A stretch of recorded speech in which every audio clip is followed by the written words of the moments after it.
Hello. Alright, slightly different video today. It might seem like procrastination, and it is. What's happening is I'm gonna go through the best films that I watched at film school. Obviously it's a little bit different. It's not the vlogging of the short film, which if you didn't know, I am directing my first short film and documenting the whole process over on YouTube, my channel. But this is really still very relevant. Like, it's relevant to my job, it's relevant to the short film. Analyzing past work and different director styles and movements, film movements and stuff, that is only going to obviously enhance my filmmaking. And I think anyone who is aspiring to be a filmmaker or just loves film in general should maybe know about these films. I learnt about them in film school, so here I am sort of refreshing my knowledge and kind of chatting through them so that maybe you don't have to go to film school and instead you can just watch these movies. These might be considered a little bit pretentious, but they're also incredible, and there's no reason for them to be called pretentious. They're really quite accessible. I think it'll be fun to sort of reflect as well on like the past 10 years and how these films might have influenced my style, really. I watched a lot of these in an elective called Global Cinema. So while it's quite diverse, like culturally, although still not really, like there's quite a Western influence, it's lacking, seriously lacking in one main aspect, which is that there are no women directors. So that's pretty sad. I have a lot of favorite women directors, and I might do another video at some point talking about these women who deserve to be talked about. There is a little smattering as well because I couldn't not add some stuff in. So let's get into it. So the first movie I'm going to talk about is called The Five Obstructions. I didn't watch this in Global Cinema. This was one of the very first lectures, I think it was a long time ago, but I believe it was like a mandatory subject for everyone in my film course because it obviously addresses the process of filmmaking quite extensively. So basically it's a documentary filmed in 2003, and it's Lars von Trier, the crazy Danish director, and his mentor Jan Lett, that's how you say it, kind of battling it out to remake Jan Lett's film from 1967, which was like a short film, I think, called The Perfect Human. And essentially Lars von Trier puts to his mentor that he'd like to remake this film with a different set of limitations each time. So it's called The Five Obstructions. Obviously, each time the circumstances become sort of more and more elaborate, the rules that they have to abide by to make the film. So it's quite interesting, obviously. It was kind of a flow-on from the Dogma 95 movement, which Lars von Trier started, I believe, with Vinterberg, and it was I think they created a manifesto that was like a very strict set of rules for how they could and couldn't shoot. So, I mean, I don't remember it in full, but the overall concept, I think, definitely made an impact, and it's a good one to watch, I think, as an aspiring or young filmmaker, because it kind of puts you into the mindset that limitations can work in your favor. And often as a young filmmaker, you're going to have heaps of limitations. You're going to have primarily budget limitations, gear, actors, like everything that you could think of, you will be limited.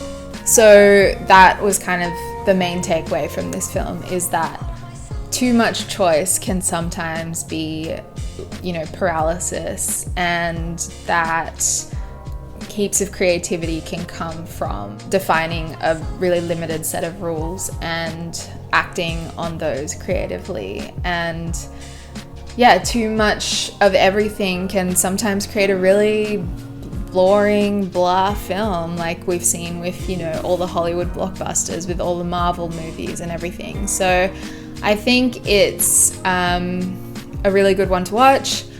And I also love just how like Let just never wanted to do any of the things that Lars von Trier asked him to do. It's just like so relatable. He just says, I don't want to do it the whole time.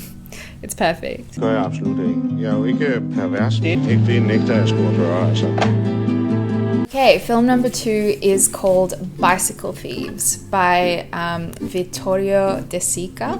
This is like a really beautiful film. It's really just raw and honest and has amazing cinematography for 1948, which blows my mind. I know a lot of people are sort of averse to watching older classics, and like I really don't blame them. It can be boring compared to the sort of crazy like attention span situation we have going on today, but this one is really stunning, and it has a plot, it has amazing acting, and it's a good one to watch for, you know, cultural context. It's an Italian neo-realist. Essentially it was after the war, and they were trying to sort of portray, you know, the working class and life as it really is, as opposed to this sort of glossy and paradise version of life that they saw in American Hollywood films. And obviously, like, a lot of European and Asian cinema is kind of a reaction to glossy Hollywood films, I would say, in the past 50 years, but I feel like Italian neo-realism is maybe the first of that, because, or maybe like, well, I don't know, German Expressionism. German Expressionism was a bit more whack, like less realism, more intensity. Italian neo-realism, again, lots of stuff shot on location, with no professional extras, often a largely unprofessional cast, set in like rural areas or working class neighborhoods. And the stories are supposed to focus on everyday people, often children, with an emphasis on, you know, the unexceptional routines of ordinary life. And that is sort of exactly what Bicycle Thieves is. It's about a man and his son. The man gets a job that he really needs, but it requires a bicycle, and the bicycle gets stolen on the first day. So it's them trying to find the bicycle throughout the course of the day, and it's just really, really perfect. The third film is Breathless by Jean-Luc Godard.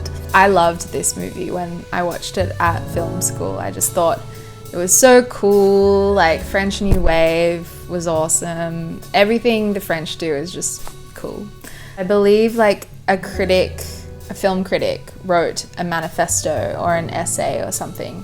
A lot of manifesto work, not so much these days, but wrote a manifesto that sort of talked about the auteur, like the first concept of the auteur, and how film could be an expression, like a true expression of creativity and the director's thoughts and abstract concepts and everything. I think that's what happened. And it inspired a bunch of French filmmakers to sort of change up their work and make new stuff. It's sort of known for its like run and gun style and like jump cuts, like fragmented and discontinuous editing, and long takes of exploring, like allowing actors to explore the scene and stuff like that. So, and there's kind of I guess, I don't know, a lightheartedness to the French New Wave that definitely Italian neo-realism didn't have, for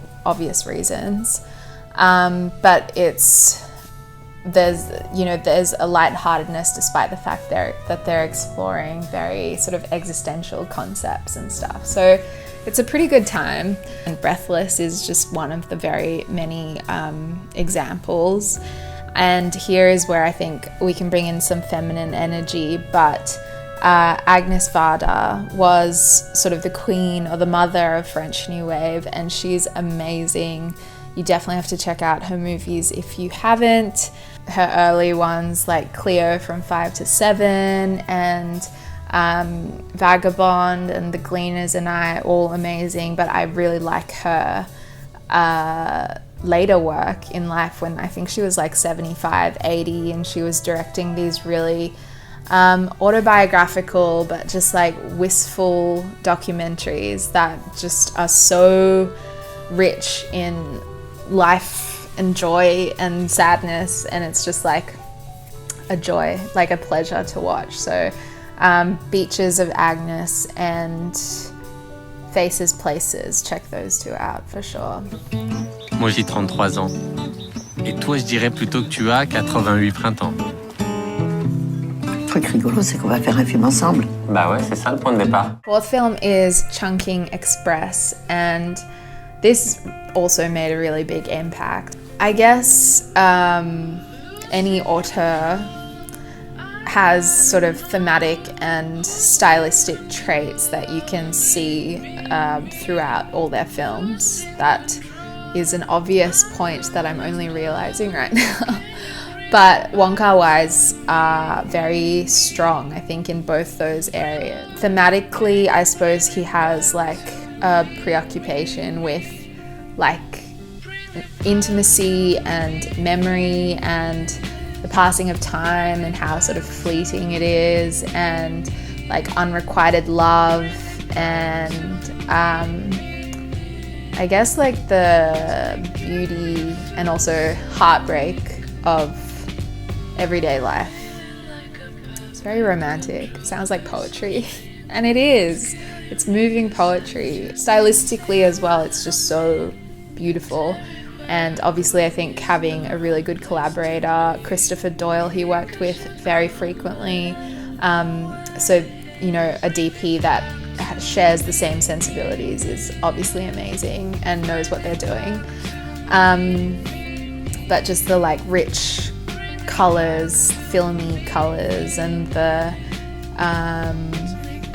step printing thing that he does, which like no one else can kind of recreate, and all the recurring actors and the music, and that's really like the sort of kinetic vibe of Chungking Express. It's just like movement and energy, and it's just a vibe. There is no one section, it's just the vibe of the thing. Fifth and final film, I'm going to be doing a part 2 at some point, but this one's really important, especially coming from Australia. It's called Samson and Delilah, and it's directed by Warwick Thornton, who is amazing and definitely doesn't get enough credit as he deserves. It's an insightful and nuanced depiction of life in Australia for 2 Aboriginal kids, 14-year-olds, and it's both like a very realistic portrayal of the brutal nature of reality, but also it's sort of completely unjudgmental and like has really tender and sweet and gentle moments. So I guess it's quite like radical in that way compared to mainstream media in Australia that depicts Aboriginal people in a certain way. Basically, it's about 2 14-year-olds who sort of have to fend for themselves. They don't really know each other at the start, but as they begin to depend on each other, their relationship progresses. Not a lot happens, except actually trigger warning, and trigger warning probably for a lot of these films because they all sort of are quite dark thematically, but you know, they're sort of exploring like reality and humanity, I suppose. So certainly I think Bicycle Thieves is kind of quite sad, and Samson and Delilah for sure. There's a few moments that are not shown on screen, but like the power of that technically is really quite strong. You know, like you don't want to see what's happening off screen. The actors had never acted before, which I think is amazing, and it's just a really good film to check out. I don't know if many people would have seen it internationally. Like it doesn't feel like many people even in Australia have seen it. So have a look, and this has gone for a while. I hope you enjoyed it.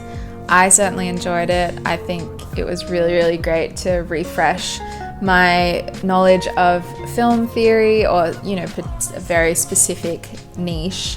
But it was a bit of a tour of like the film movements over the past 50 years, which I guess makes sense from a uni educational side of things. Yeah, I'll be doing more. There's at least 5 more that I can think of, and a couple of bonus ones. So hope you stay tuned for that. Hope it was insightful.